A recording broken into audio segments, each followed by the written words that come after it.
उस बहन ने सभी से प्रार्थना की कि एक दिन का भोजन मुझे दे दो सेवा का, लेकिन सब ने फिक्स कर रखे थे अपने दिन, सब मना कर गए। अगना वे मुश्किल से दाव लगे, साल भर में आम नहीं दे सकते। तब जिस बहन ने उसको प्रेरणा दी थी, उसने शाम का समय दे दिया उसको कि मेरे वाले दिन में सुबह मैं करा दूंगी भोजन, शाम ने तो करा दिया। अच्छा, अब उस बहन ने शाम ने भोजन बनाया खूब जी ला के। और लीला कहते हैं परमात्मा पता नहीं क्या कर दे, कैसी लीला करता है।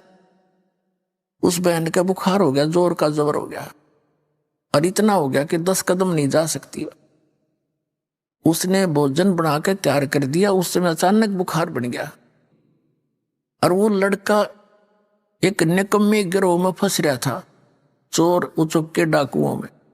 उन्होंने रात में स्कीम बना रखी थी कि आज राजा के घर में चोरी कराएंगे। रानियां के हार 9-9 लाख रुपए के बताते हैं, और सब आप अपने मियाँ मिट्ठू अरे और सब नौकरी नो लावांगे, इतने हार हो जाएंगे, फिर घर बनावांगे, ऐसे कोठी बना लेंगे।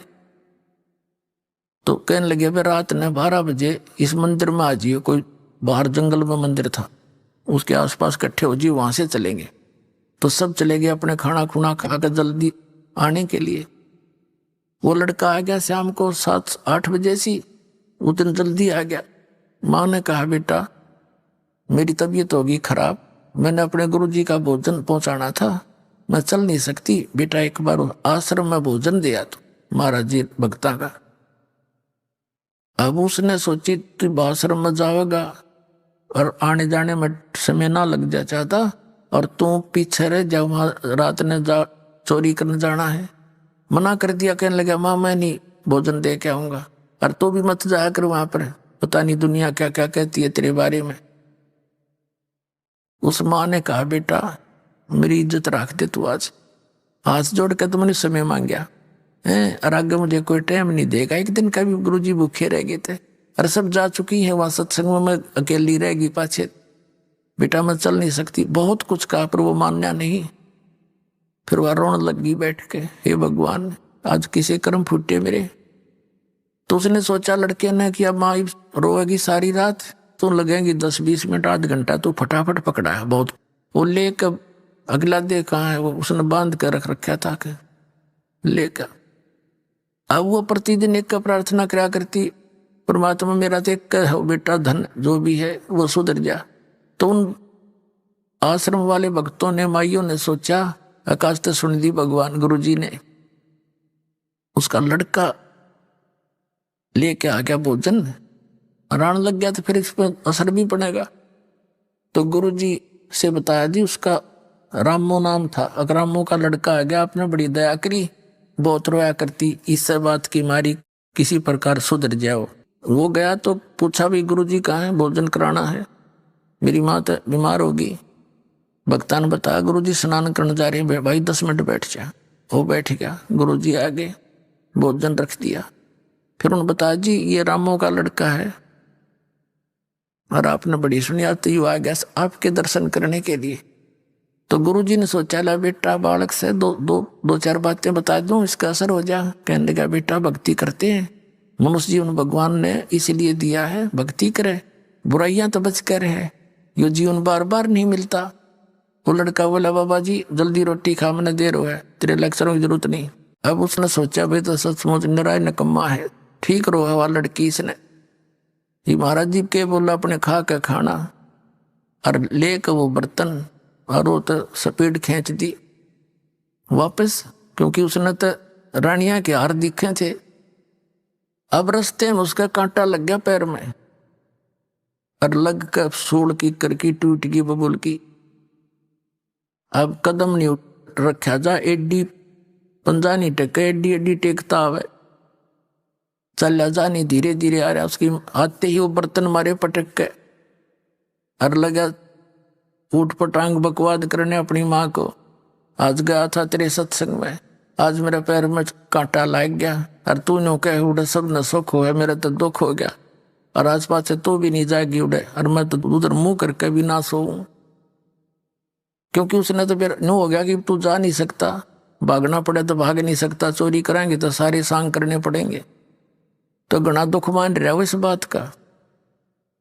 फिर वह माँ रोने लगी, हे परमात्मा, इस निकम्मे का अज्जा काटा लगना था। देख मेरे किसे फूटे भाग हैं, अब यू ना स्वयं जावे और ना मन भक्ति करने दे। नो करके वह खूब रो रहा के सो गई। फिर जैसा भी था श्याम ने तो फिर सुबह बखत उठ के उस लड़के का कांटा निकलवा दिया। उधर से उन बच्चों ने, उसके साथियों ने थोड़ी देर इंतजार किया। फिर वो सोचा भी चलना है तो ना हम करते चोरी। वो चोरी करने चले गए राजा के घर पे। अब राजा का घर कोई ऐसा सुनना है, जाते चोरी कर लेंगे, पकड़ लिए। मंत्रियों ने कहा कि महाराज ये तो इतने खूंखार व्यक्ति हैं, राजा के चोरी कर सकते, जनता को कैसे जीने देंगे, इनको भयंकर सजा देनी चाहिए। राजा ने सुना दिया, शाम के 4 बजे इनको सूली तोड़ दो।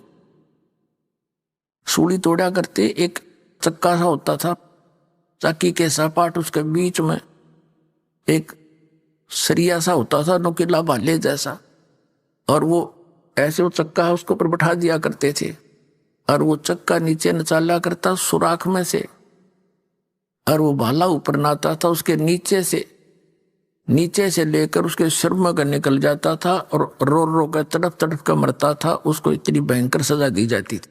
तो उसके साथ साथ उन्होंने क्या करते थे राजा लोग के, पूरी नगरी में घुमा दो इनको, सबको बता दो कि आज शाम को 4 बजे इनको सूली तोड़ा जाएगा। उनके लिख दिया और उनसे बुलवा रहे हैं कि बोलो, पुलिस वाले ले जा रहे हैं, कहो हम चोर हैं, राजा के घर चोरी करते थे, करने के लिए गए थे, हम पकड़े गए, कोई सुनता हो तो चोरी ना करना, हम शाम को 4 बजे सूली तोड़े जाएंगे। उनसे ऐसे डायलॉग बुलवाते हुए और डंडे मारते हुए पुलिस वाले गलियों में घुमा रहे। एक विशेष बाजा सा बजाते थे, तो गांव वालों को पता लग जाता था, नगर वालों को, कि आज किसी की शामत आई है। तो ये देखने के लिए कि किस दंड में यह दंडित होगा, सब अपने घरों के बाहर आ जाते थे। राजाओं का ये होता था उद्देश्य कि इनके डर से और भी डरेंगे, कोई चोरी चारी ना करेंगे, शांति बनी रहेगी। तो दोनों माँ बेटा भी ये देखने के लिए कि किसको क्या दंड मिल रहा है, वो अपनी गली में आकर खड़े हो गए। जब वो बच्चे आए, उनकी मिली आंख में आंख दोनों मित्रों की, उस लड़के ने सोचा तो पकड़े गए, वही हैं तेरे वाले साथी। और वो कहते आ रहे हम चोर हैं, राजा के घर चोरी करे थे, हम पकड़े गए, आज हम सूली टूटेंगे शाम को, कोई सुनता हो तो चोरी ना करियो। जब वो आगे चले गए उनके घर से, माँ अपने घर में आ गई। वो लड़का अपनी माँ के चिपट गया और बुरी तरह रोने लग गया। उसकी माँ ने सोचा, क्यों रोया बेटा, बेटा क्या हो गया, अब तो तेरा कांटा भी निकलवा दिया, अब क्यों रो रहा है, तू क्या दुख है। कि माँ धन है तेरे गुरुदेव का और धन है तेरी भक्ति। माँ आज तेरा बेटा नहीं रहना था, आज मैं भी सूली टूटना था, और धन है कल मेरे पैर में कांटा लग गया, माँ मैं जा नहीं सका, और आज तेरा बेटा नहीं था। एक माँ फिर तेरा कौन सहारा रह गया था। तब उसकी माँ रोने लगी कि रे निकम्मे, मैं तो सोचू था तू दारू दप्पा पीता है, तू चोर भी हो गया था। अखा माँ मैं इतना नीच हो गया था, और कान पकड़ लिया, क्यों कलजा पाट गया, सामने सूली तोड़ टूटेंगे। कान पकड़ दिया, आपके साथ चलूंगा, नाम लूंगा, और जिंदगी में कदे चोरी नहीं करूंगा, कोई गलती नहीं करूंगा, शराब भी नहीं पीऊंगा। परमात्मा कहते संत शरण में आने से आई टले बला, जय मस्तक में सूड़ी होवा काटे में टले।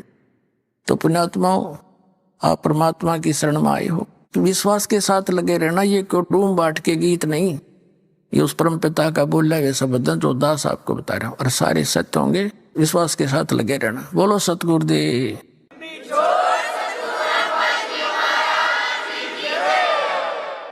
पुण्यात्माओं, आपका बहुत बड़ा सौभाग्य है, आप जी को परमात्मा का वो यथार्थ मार्ग मिल गया, जिसको खोज खोज के ये ऋषि अपना शरीर नष्ट करके चले गए, हजारों वर्षों तक कठिन साधनाएं की, क्योंकि उनके पास ये यथार्थ मार्ग नहीं था। गीता जी अध्याय नंबर 16 के श्लोक नंबर 23 और 24 में कहा है कि शास्त्र विधि को त्याग कर जो मनमाना आचरण करते हैं को न तो सुख होता है, न उनको सिद्धि प्राप्त होती है और न ही उनकी गति